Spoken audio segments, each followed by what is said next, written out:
পয়লা November থেকে পর্যটকদের জন্য খুলে দেওয়া হচ্ছে সেন্ট মার্টিন। দৈনিক 2000 পর্যটকের যাওয়ার অনুমতি মিলবে জানালো বেসামরিক বিমান ও পর্যটন মন্ত্রণালয়। তবে জানুয়ারি ও ফেব্রুয়ারিতে রাতে থাকার অনুমতি দেওয়া হবে। পর্যটন দিবস উপলক্ষে বৃহস্পতিবার সচিবালয়ে এক সংবাদ সম্মেলনে তিনি এসব কথা বলেন।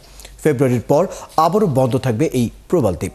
4 মাসের জন্য সেন্ট মার্টিন খোলার প্রসঙ্গে সেখানকার স্থানীয় বিনিয়োগকারীদের সাথে আলোচনা হয়েছে কিনা এমন প্রশ্নের জবাবে বেসামরিক বিমান ও পর্যটন উপদেষ্টা বলেন, পরিবেশকে ঝুঁকির মধ্যে রেখে ব্যবসায়ীদের স্বার্থ রক্ষার সুযোগ নেই।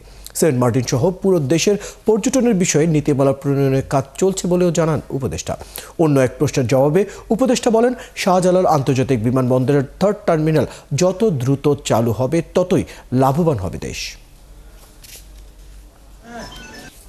যেহেতু এটা আমাদের ইউএন ট্যুরিজমের একটা হেরিটেজ জায়গা, আমাদের প্রবাল সবকিছু সংরক্ষণের জন্য আমরা পয়লা নভেম্বর থেকে আশা করছি খুলব সীমিত, যেটা আমাদের 2000 করে প্রতিদিন যাবে। এবং এই বিষয়ে একটা সফটওয়্যার আমরা অলরেডি তৈরি করেছি। এই সফটওয়্যার এখন ইন্টিগ্রেশন করে জাহাজ শিল্পের সাথে ইন্টিগ্রেশনের কাজটা চলমান আছে। আশা করি আমরা নির্দিষ্ট সময় এটা ওপেন করতে পারবো, যেটা নভেম্বরের 1 তারিখ থেকে শুরু হবে। আমরা ওখানে যেতে পারবো না এরকম কোনো কারণ নেই, আমরা যেতে পারবো।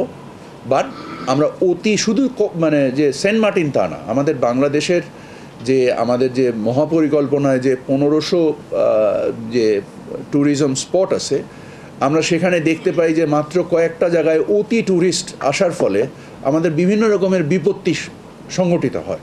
সো আমরা এই জিনিসটাকে মাথায় নিয়ে আমরা এই জিনিসটাকে সংরক্ষণ করার উদ্দেশ্যে, জীববৈচিত্র্য সংরক্ষণ, স্থানীয় জনবসতির যে চাহিদা সেটাকে সম্মান করে আমরা একটা মানে জিনিসটাকে সীমিত করতে চাচ্ছি।